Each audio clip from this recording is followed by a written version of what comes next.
The funeral had ended, but the house still smelled of lilies and rain. My sister-in-law stood in the doorway of the children's room, arms folded, eyes sharp. "Best to clear it out quickly," she said. Too quickly. Her voice was thin, rehearsed. For everyone's sake. She wanted the toys gone, the drawings torn down, the little girl's world erased before the dirt on her grave had even settled. I nodded, silent. Grief makes people strange, I told myself. But the way she hovered, pressing me to hurry, made my stomach knot.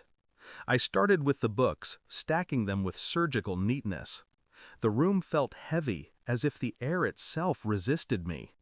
My hands touched every object with a kind of reverence, until my fingers brushed the folded scrap of paper tucked beneath a pillow. My niece's handwriting, shaky, desperate. "Uncle, if you're reading this, look under the bed right now." The room tilted. My sister-in-law's footsteps shifted behind me, waiting, watching. I crouched slowly, forcing my face calm. My heart was thunder, but my hand moved steady, slipping into the darkness beneath the bedframe. And I found the first crack in the lie. The shoebox was sealed with tape, the edges ragged from a child's hands. Inside, photos, drawings, notes, each one marked with a shadow I'd never seen before. My niece had drawn herself, standing between her mother and a man who wasn't me, wasn't my brother, wasn't anyone I should have recognized. But I did. The face was too familiar. Our neighbor, the one who smiled too easily at family dinners, who always arrived before my brother got home from work. The drawings were not innocent sketches. They were warnings. A child's attempt to say what no one would let her say aloud. My throat closed. I didn't want to believe it. My sister-in-law's urgency to erase everything now tasted of panic. Her eyes had lingered on that bed too long. She knew. She feared this box. I sealed it shut, placed it back where I found it, and rose as though nothing had changed. But inside me, a blade had been sharpened. I became an observer, quiet, detached. While she rushed the cleaning, I excused myself, slipping the box into my coat before she noticed. That night, I went through every piece again, methodical.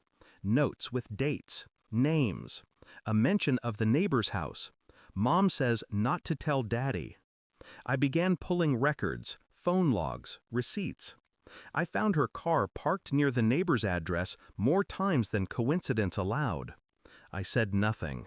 My brother was breaking already, his grief consuming him. To add betrayal to his loss would be merciless. But the truth was now a living thing in me. I carried it like fire under glass, letting it grow, feeding it with patience. Every smile she gave him, every too sweet condolence to my brother, every moment became evidence, proof. I didn't rage, I didn't cry, I planned. The confirmation came in an envelope, photos. Private investigators leave no room for doubt. Her car at the neighbor's house, their hands locked, their mouths pressed together in the kind of kiss reserved for years, not accidents. I slid the evidence into a plain folder and placed it on the dining table. She came in late, hair damp from rain, carrying grocery bags like a performance. "What's this?" she asked, too light. I didn't answer. I just gestured. She opened the folder. Her face drained of blood, then flushed crimson. Her lips trembled, but no words came. I stayed silent, watching her unravel. Her excuses died in her throat when she saw the dates, the times, the undeniable truth. The silence broke her more than any accusation could. "I knew before the funeral," I said finally. My voice was flat, steady. "Our niece tried to tell me. She hid the box. Her knees buckled against the chair. She didn't understand. She understood enough." Her hands shook as she reached for me, pleading, but I didn't move. "I won't scream. I won't fight you.